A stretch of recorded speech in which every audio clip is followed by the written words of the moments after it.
கிணறு 80 அடி ஆழத்துல இருந்துச்சு சார். இங்கதான் சார் படிக்கட்டு இருந்துச்சு. அதை எடுத்துட்டு பணமரத்தை ஓட்டிட்டு போயிருக்காங்க சார். இந்த ஏரியாவிலே வத்தாத கிணறு என் கிணறு தான் சார். இந்த கிணறை வச்சு நான் என்னென்ன விளைய வச்சு தெரியுமா? இந்த பக்கம் 500 தென்னை, இந்த பக்கம் 500 வாழை, நடுவுல ஒரு 1000 அடி நீளத்துக்கு வாய்க்கா, இந்த பக்கம் 500 கொய்யா மரம் சார். அம்புட்டியே ஆட்டையை போட்டு போயிட்டாங்க சார். சரி அதுக்கு போனாலும் பரவாயில்ல, கிணத்த ஆட்டையை போட்டு வகுத்துல அடிச்சுட்டு போயிட்டாங்களே. இங்க பாருங்க, அந்த தெரியுது பாருங்க ஒரு ஊரு. அந்த ஊருக்காரன் பூரா இந்த கிணத்துல தான் சார் வந்து தண்ணி எடுத்துட்டு போவான். அந்த அளவுக்கு அம்புட்டு பேருக்கு பெர்மிஷன் கொடுத்து வச்சிருக்கேன் சார் நானு. என்ன அழுக, என்னால முடியலடா. பாத்தீங்களா சார், பாத்தீங்களா? என் கதையை கேட்டு நீங்களே பிம்மி பிம்மி அழுகுறீங்க பாரு. நான் அதுக்கு அழலடா, வேற எத்தனையோ கேஸ் அட்டன் பண்ணிருக்கேன். வாழ்க்கையில இப்படி ஒரு கேஸ் நான் அட்டன் பண்ணவே இல்லடா. கிணறை காணோம்னு ஒரு கேஸ் ஆடா. அதாண்டி கேஸ். போதும்டா. என்ன ட்ரெஸ் கலட்டுறா? ஒருவேளை இவன் கிணறு தோண்ட போறானோ? ஐயாட்ட கொடுத்து சுடல வேலை வெட்டியே போயிட்டான் அப்படின்னு சொல்லிருக்கான். ஒரு சின்ன பிரச்சனைக்கு போய் எதுடா சின்ன பிரச்சனை? ஒரு கிணறு காணாம போற சின்ன பிரச்சனையா? இன்னைக்கு கிணத்தை காணலம்ப, கொஞ்ச நாள் கழிச்சு ஆத்த காணலம்ப, அப்புறம் ஊரை காணலம்ப, அப்புறம் உன்னையே காணலன்னு யார்ட்ட வந்து கம்ப்ளைண்ட் கொடுப்படா? நீ இருக்கிற ஊர்ல நான் இருக்க மாட்டேன்டா. நான் போறேன்டா. இப்படி ஒரு முடிவு எடுத்துட்டா?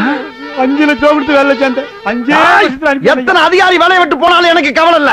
காணா போன கிணறு திருப்பி வாங்காம நான் விட மாட்டேன். என்கிட்ட கிணறு வெட்டின ரசீது இருக்குடா. லஞ்சமா வாங்குறீங்க, சுப்ரீம் கோர்ட் வரைக்கும் போக வேண்டாம். கஷ்டப்பட்டு பேங்க்ல லோன் வாங்கி காலேஜ் பக்கத்துல கேண்டீன் ஆரம்பிச்சு கொடுத்தா நீ காலேஜ் லெக்சரர் கலாய்க்கிற. 1000 தான் இருந்தாலும் நம்ம படிச்ச காலேஜ்ரா இது. அதனால தான் கேண்டீன் வைக்கிற நிலைமைக்கு வந்துருக்கோம். வேலை கத்திரி எல்லாம் ஹோல் ஸ்டைல் ரிமோட்ல கட் பண்ணு. டேய் கலக்கடா மாப்ள, வருங்காலத்துல நீ பெரிய சயின்டிஸ்டா வருடா. முயற்சி உடையார் இகழ்ச்சி அடையார். அடையாரு, பெசநகர், திருவான்மூர் இப்படி சொல்லி சொல்லி அவனை உஸ்பேத்தி விடு. பாரு எனி டைம் உயரம் கையுமா எந்த ரியாக்ஷனுமே இல்லாம ரோபோ மாதிரியே சுத்திட்டு இருக்கிறான். இல்ல போதும் போதும், நீ அடிச்சு. ஏ மச்சான், மாணிக்கத்துக்கு கேன் வச்சு கொடுத்துட்டேன். லியோக்கு சூப்பரா சலூன் வச்சு கொடுத்துட்டேன். எனக்கு என்ன வச்சு கொடுக்க போற? அது வெங்காய தோசைல விஷம் வச்சு கொடுப்பான், சாப்பிட்டு செத்து போயிடும். குருஜி வரணும், குருஜி வரணும், குருஜி உள்ள வரணும், குருஜி வரணும், குருஜி குருஜி குருஜி குருஜி. புரிஞ்சிருச்சு. டேய் 2 தோசை போடுறா. டேய் 3 இட்லி வைடா, ஒரு மசாலா வடை. ஏ மசாலா வடை கேன்சல். தொண்டி வடை சீக்கிரம் வா. யார் இருந்தாலும் என்ன பெத்தவங்க குழந்தையில என்ன அனாதையா போட்டு போனப்போ உன்னை தூக்கி வளர்த்தாரா? என்ன தூக்கிட்டு போய் பிச்சை எடுத்து அவனை வளர்த்துக்கிட்டான். அந்த எருமாட்ட துரத்துறா. குருஜி என்னமோ கலப்பு கடை ஆரம்பிச்சிருக்கான்னு சொன்னாங்க. ஆசீர்வாதம் பண்ணிட்டு போலான்னு வந்தேன். ஓசில டிஃபன் சாப்பிட்டு போலான்னு வந்தேன். சொல்லுங்க குருஜி. பாத்துரா, கோவத்துல அந்த ஆளு தண்ணி தெளிச்சு உன்னை நாயா குரங்கா மாத்திர போறாரு. அது உண்மையிலே கமண்டலத்துல காசி தண்ணி வச்சிருந்தா மச்சான் பழிக்கும். இவன் கக்கூசு போறதுக்காக கார்பரேஷன் தண்ணி புடிச்சு வச்சுட்டு சுத்திட்டு இருக்கான். மகனே, இதார் உன் நண்பனா? என்கிட்ட தீச்ச வாங்கிக்கப்பா.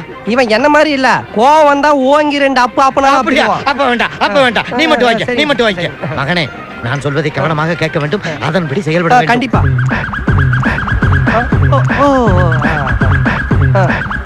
வருகிறேன். ஹரி ஓம் குருஜி. என்னடா பாபா ரஜினிகாந்துக்கு 7 மந்திரத்தை சொல்லி கொடுத்த மாதிரி உனக்கு சொல்லி கொடுத்தாரா?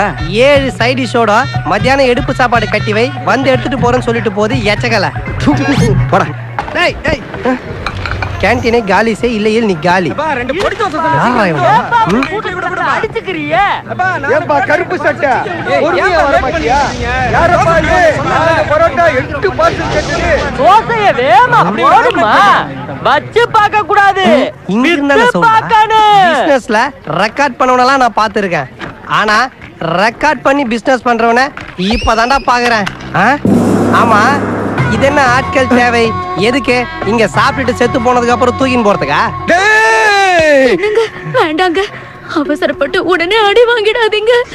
நீங்க திடீர்னு எதிர்க்க கேண்டீன் போட்டா எங்க வியாபாரம் படுத்துடாதா? நீங்க இருக்கிற வரைக்கும் படுகவே படுகாது.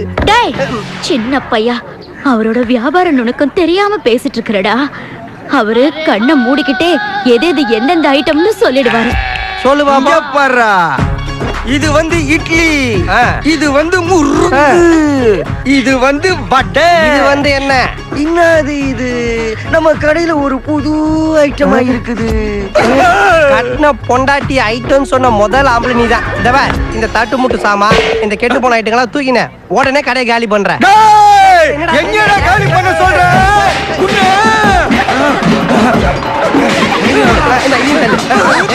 கொட்டையெல்லாம் பிச்சு போட்டுட்டு எங்கேயாவது கண்ணு காணாம போய் மறைஞ்சிடுற வரேன். இப்படி அநியாயமா என் கடையை காலி பண்ணிட்டு போயிட்டானே.